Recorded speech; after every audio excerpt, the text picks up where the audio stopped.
Hello dear student, welcome. तो income from business में सम आता है खतरनाक, अपन भी प्यार मोहब्बत में इसको अच्छे से कर लेंगे, अच्छे से, राइट। तो income from business direct taxation का सम है। तो पहली बात उसको पहचानने क्या कहते हैं, सैलरी आता है, हाउस प्रॉपर्टी आता है, टेबल दिया रहेगा या एडजस्टमेंट दिया रहेगा ना। तो टेबल के नीचे देखो, इधर दिया नेट प्रॉफिट, क्या दिया है। तो नेट प्रॉफिट से समझ आने का, प्रॉफिट एंड लॉस स्टेटमेंट ये कि बिजनेस वाला सम है, इनकम फ्रॉम बिजनेस। तो आपको बिजनेस का फॉर्मेट भी याद होना चाहिए, राइट। तो बिजनेस का फॉर्मेट कैसा है, एक मिनट मोबाइल चल बार। तो ये बिजनेस का फॉर्मेट है, ये पहले इधर तक सॉल्व करेंगे, राइट। तो इनकम फ्रॉम बिजनेस में पहले लिखेंगे नेट प्रॉफिट, क्या लिखेंगे, नेट प्रॉफिट। फिर लिखेंगे एक्सपेंस डिसअलाउ, एक्सपेंस और कंसिडर सेपरेटली, मतलब जो बिजनेस का नहीं है, जो पर्सनल एक्सपेंस है वो आएगा। फिर इधर लिखेंगे इनकम डिसअलाउ, मतलब जो बिजनेस का इनकम नहीं है, जो बाहर से इनकम आ रहा है वो लिखेंगे, वो माइनस होने वाला है। और जो भी डेप्रिसिएशन दिया रहेगा एडजस्टमेंट में आईटी रूल के हिसाब से, इनकम टैक्स रूल के हिसाब से वो लेस करेंगे। मतलब ये इधर तक तो आना चाहिए, ओके। तो सबसे पहले देखेंगे ऐसा कॉलम बना देने का, और नेट प्रॉफिट लिख दिया, मतलब 1 मार्क जमा हो जाएगा, ओके। तो नेट प्रॉफिट कितना दिया, 2,99,000 कितना दिया। तो इनकम फ्रॉम बिजनेस में पहले ए आएगा नेट प्रॉफिट, कितना लिखा, 2,99,000। एकदम प्यार से लिख दिया, सिंपल। 1 मार्क मिल गया ना इधर, और कॉलम का 1 मार्क, 1.5 मार्क तो इधर ही मिल गया। पर 15 मार्क का समय, 20 मार्क के भी आ सकता है, और अच्छे से ट्राई कर दे।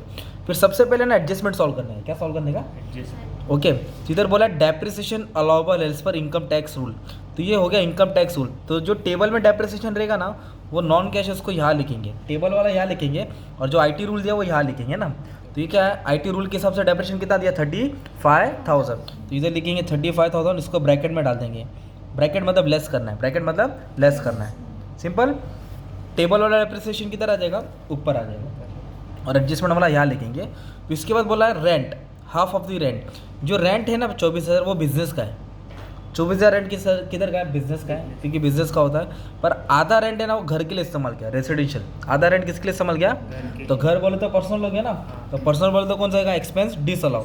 इधर लिखेंगे रेंट, क्या लिखेंगे, रेंट। ब्रैकेट में डाल देंगे पर्सनल, क्या डाल देंगे, पर्सनल। कितना इस्तेमाल किया, आधा। इधर बोला ना हाफ, क्या बोला है, हाफ। तो रेंट का अमाउंट कितना, 24, तो 24 का आधा करेंगे, राइट। तो 24 का आधा कितना आ जाएगा, 12,000।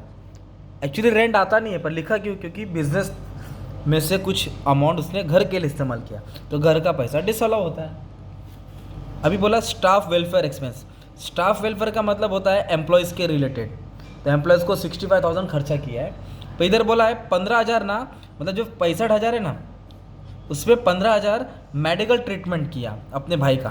मतलब 65 में 15,000 इंक्लूड है, काय का, हैंडीकैप का, काय का है। तो इसके लिए वो भी किधर आ जाएगा, एक्सपेंस डिसअलाउ में, किधर आ जाएगा, एक्सपेंस डिसअलाउ। तो इधर लिखेंगे मेडिकल एक्सपेंस, क्या लिखेंगे, किसका, भाई का। तो इधर मैंने ब्रो डाल दिया, तुम लोग फुल फॉर्म डाल देना, ठीक है।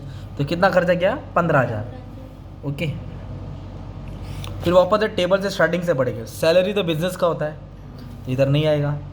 जो नहीं है बिजनेस का वो लिखना है। प्रिंटिंग और स्टेशनरी भी बिजनेस का है, तो वो भी नहीं आएगा। कन्वेंस मतलब ट्रैवलिंग होता है, वो भी बिजनेस का है, वो भी नहीं आएगा। पर रेंट क्यों आया, और वो भी 12,000, क्योंकि थोड़ा घर के लिए भरा था ना, सिंपल। फिर बोला है एंटरटेनमेंट अलाउंस, ये एक्सपेंस, वो भी बिजनेस का है। एडवर्टीजमेंट, वो भी बिजनेस का है।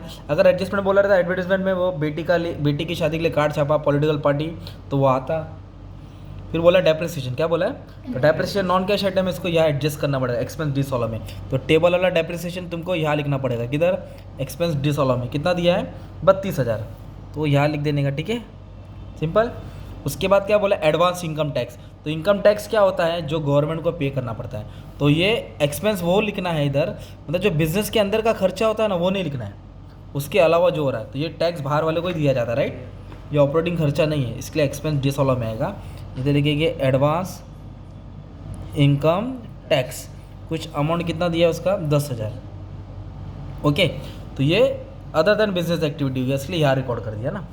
उसके बाद क्या बोला है, एम्बेजलमेंट बाय एन एम्प्लॉय, मतलब एम्प्लॉय ने झोल किया है, तो बिजनेस का ही हो गया, तो ये नहीं आएगा ना, क्योंकि बिजनेस का ही होता है।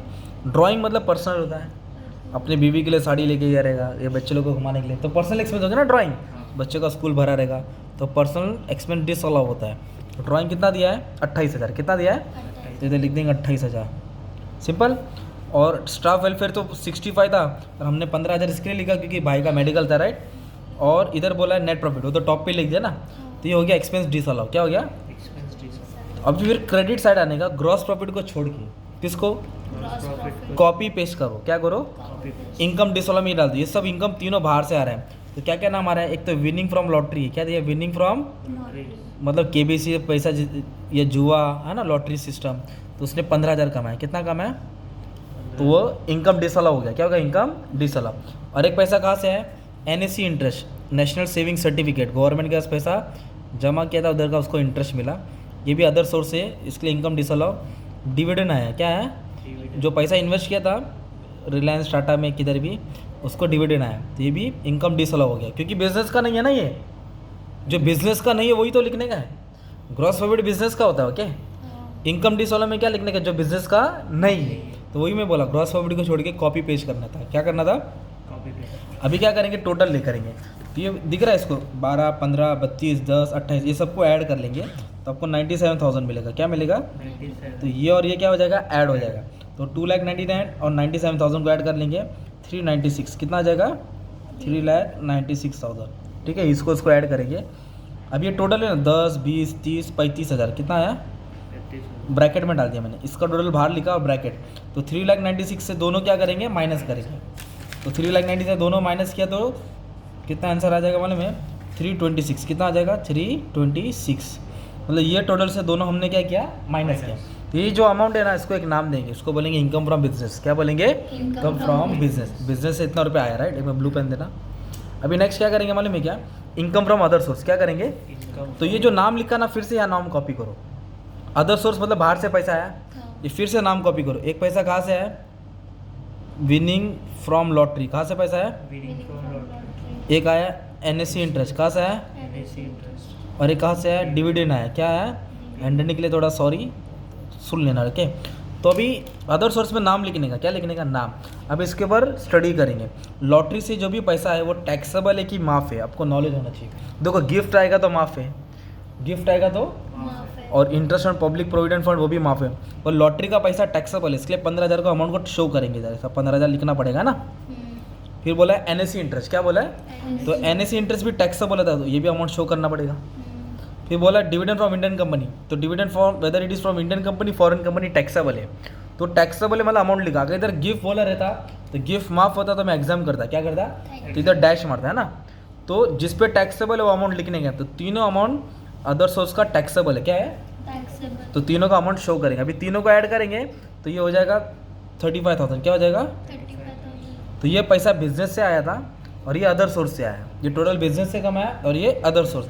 अभी दोनों को क्या कर देंगे, ऐड कर देंगे, तो 26 और 35 61, तो 361 तुमको एक टोटल मिलेगा, उसको बोलेंगे ग्रॉस टोटल इनकम। क्या बोलेंगे, फिर डिडक्शन चेक करेंगे क्या आएगा, राइट। तो डिडक्शन मैंने किधर दिया है, देखो इधर एक वर्ड है हैंडीकैप, क्या वर्ड है, तो हैंडीकैप कौन है, खुद है कि उसका भाई है ना, तो 80 में आएगा, किधर आएगा 80 तो इधर लिखेंगे हैंडीकैप, क्या डालेंगे, हैंडीकैप। और इधर लिखेंगे डिपेंडेंट, क्या लिखेंगे, डिपेंडेंट। तो इधर कुछ कंडीशन नहीं दिया कि कितना % हैंडीकैप है ना, तो बाय डिफॉल्ट 75,000 डिडक्शन में आएगा, कितना आएगा, 75। अगर इधर बोला रहता 85% हैंडीकैप है, कितना %, यह सीवियर हैंडीकैप है ज़्यादा, तो 1,25,000 आता है, कितना आता, 1,25,000। इधर कुछ बोला है कितना हैंडीकैप है, तो फिर बाय डिफॉल्ट 75,000 आएगा ना।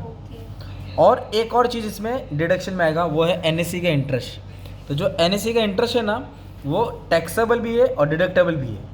कभी भी NSC इंटरेस्ट आएगा उसको जोड़ना भी है और घटाना भी है, लेना भी है और काटना भी है, तो ये टैक्सेबल भी है, और 80C में वो डिडक्शन में भी आएगा। किस में आएगा, 80C में वो, तो NSC पे जो इंटरेस्ट मिला था वो डिडक्शन है 10,000, तो इन दोनों को टोटल ले लेंगे 85,000 आएगा, कितना आएगा, 85,000। तो इसमें से 85,000 क्या कर देंगे, माइनस कर देंगे, तो आपको क्या मिलेगा, नेट टैक्सेबल इनकम, क्या मिलेगा, तो 361,000 था अमाउंट जो ग्रॉस टोटल इनकम था, और 85,000 क्या करेंगे, कम करेंगे, तो 2,76,000 नेट टैक्सेबल इनकम हो गया, मतलब इस पे इसको टैक्स देना पड़ेगा, राइट।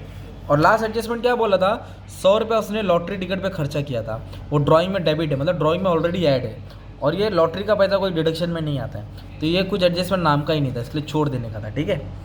तो तुमको क्या मालूम पड़ा, पहले इनकम फ्रॉम बिजनेस में क्या करेंगे, नेट प्रॉफिट लिखेंगे, जो बिजनेस का नहीं है वो लिखा, जो इनकम बिजनेस का नहीं है वो लिखा, ये और ये ऐड होएगा, और डेप्रिसिएशन और इनकम डिसअलाउ माइनस होकर ये अमाउंट आएगा इनकम फ्रॉम बिजनेस।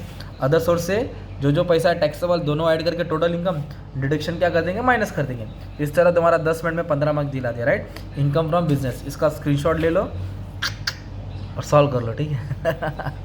चलो ऑल द बेस्ट।